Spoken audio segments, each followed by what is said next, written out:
नमस्कार। आज की कक्षा में आप सबका बहुत बहुत स्वागत है। मुझे उम्मीद है पिछली कक्षाओं में आपने कुछ स्वरों को जाना, पहचाना होगा और अभ्यास भी किया होगा। आज की कक्षा का विषय है काफ़ी थाट। क्या होता है काफ़ी थाट? काफ़ी थाट में गंधार और निषाद यानी ग और नी स्वर कोमल होते हैं और बाकी सारे स्वर शुद्ध। तो आज हम इस थाट को जानते हैं। उससे पहले एक दो सॉन्ग्स में गाती हूँ तो उसमें गंधार और निषाद दोनों स्वर कोमल लगे हैं। लेकिन लाइट म्यूज़िक में एक चक्कर ये रहता है, लाइट म्यूज़िक जब हम गाते हैं या फिल्मी सॉन्ग्स गाते हैं उसमें रागों का तो बंधन होता नहीं है और थाट का भी कोई बंधन नहीं होता। स्थाई में तो कोमल निषाद, कोमल गंधार यूज़ हुआ है, लेकिन अंतरे में सारे स्वर शुद्ध भी लगे हैं इसमें।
ये था काफ़ी का एक रूप। अब हम काफ़ी थाट का अभ्यास शुरू करते हैं और वही नीचे के स्केल ले लेते हैं, ए शार्प स्केल ले लेते हैं और ग स्वर और नी स्वर को कोमल करके कुछ अलंकारों का अभ्यास करते हैं।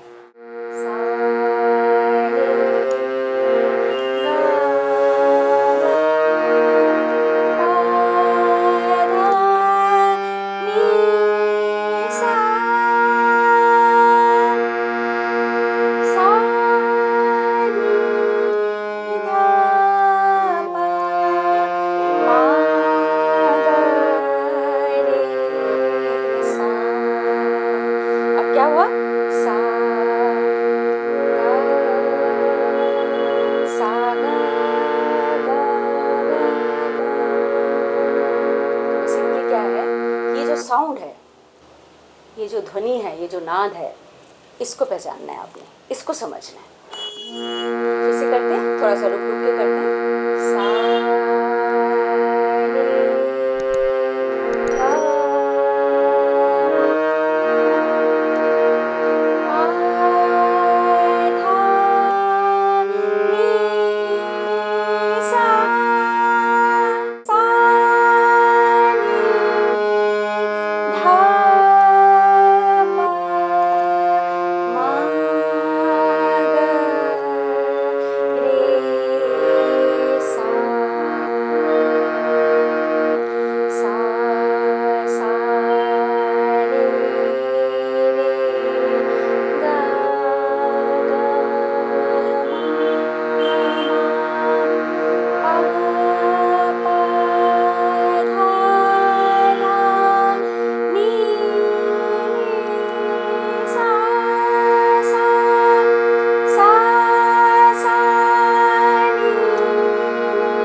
ताल की जो स्पीड है वो कैसे चल रहा है, 1 2 3 4, ये स्पीड है हमारी अभी ताल की, ये लय है। तो अब हम क्या करेंगे, हम एक एक स्वर पे 4-4 मात्रा रुकेंगे। कैसे? सा,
कोमल गा का स्थान कहाँ पे हुआ?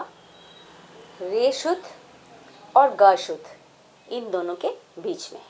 इसी तरह धा शुद्ध और नी शुद्ध के बीच में कोमल निषाद, ये इनका स्थान है। और ये जो इनका साउंड है ये समझना है आपको। जो भी अलंकार हम गाएंगे ना तो उसको हम 4-4 मात्रा रुक के ही करेंगे, मतलब हम एक एक स्वर पे स्टे करके अभ्यास करेंगे ताकि आप लोगों को थोड़ा साथ गाने में आसानी हो जाए।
काफ़ी ठाठ।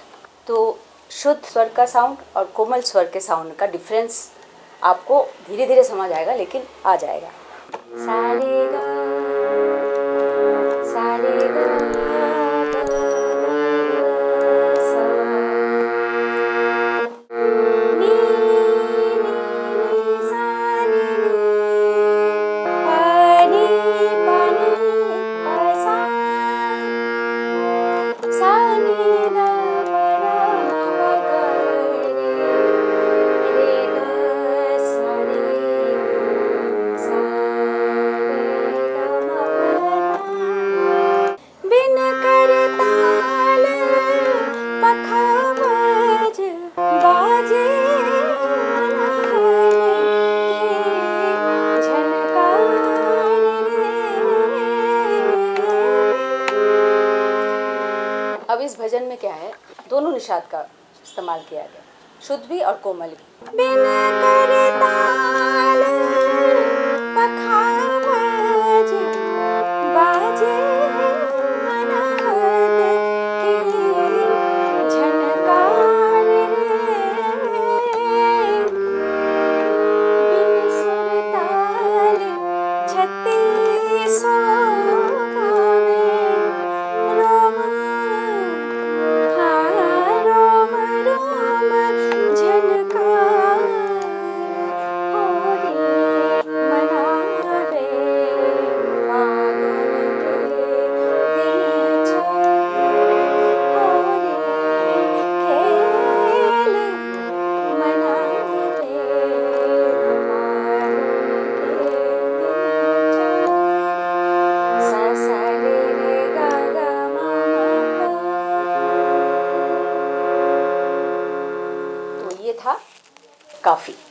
कमेंट सेक्शन में किसी ने पूछा कि भाई उनकी बेटी 6 साल की है, लेकिन वो सीखना भी चाहती है और लेकिन उसको समझ में नहीं आ रहा। तो देखिए ऐसा है, संगीत वैसे तो समझने की चीज़ है और धीरे धीरे समझ में आ जाती है। मैं आपको एक किस्सा सुनाती हूँ इस चीज़ में। इसके लिए क्या होता है कि अगर बच्ची छोटी है तो उसको सुनने दीजिए, सुनते सुनते ना दिमाग में बैठ जाती है, स्वर जो है वो दिमाग में बैठ जाते हैं। काफ़ी दिनों की बात है, काफ़ी सालों की बात है, मेरे पास एक पेरेंट आई, एक छोटी सी बच्ची 3 साल की, उसको लेके आई। कहते इसको म्यूज़िक का बहुत शौक है, आप इसको प्लीज़ अलाउ कर दीजिए। मैं कहा बहुत छोटी है, 3 साल का बच्चा तो बहुत छोटा होता है, तो नहीं नहीं आप इसको बैठने दीजिए बस क्लास में। मैंने कहा ठीक है। तो वो उसको मैंने अलाउ कर दिया, क्लास में बैठी है वो। लेकिन वो बिल्कुल भी, उसको बोलो ना बेटा साल लगा, तो नहीं लगाती थी, कुछ भी नहीं करती थी, सिर्फ सुनती रहती थी। बहुत मतलब ध्यान देने वाली बात है, सुनती रहती थी। तो एक दिन क्या हुआ कि इस बात को 6 महीने हो गए, वो मतलब रेगुलरिटी में क्लास में आती रही है, बिल्कुल बहुत रेगुलर, आके चुप करके बैठ जाती थी। सबसे पहले पास आके, मेरे पास आके बैठ जाती थी। तो मैं उसको कभी फोर्स नहीं करती थी कि बेटा सुनाओ सुनाओ, या कभी गुस्सा नहीं किया, वो सुनती रहती थी। अब एक दिन क्या हुआ कि 6 महीने हो गए उस बच्ची को, और हमने अपने स्कूल का एक फंक्शन अरेंज किया। फंक्शन मतलब कि सब बच्चों को अलग अलग से परफॉर्म करना है, माइक में गाना है, ये सब।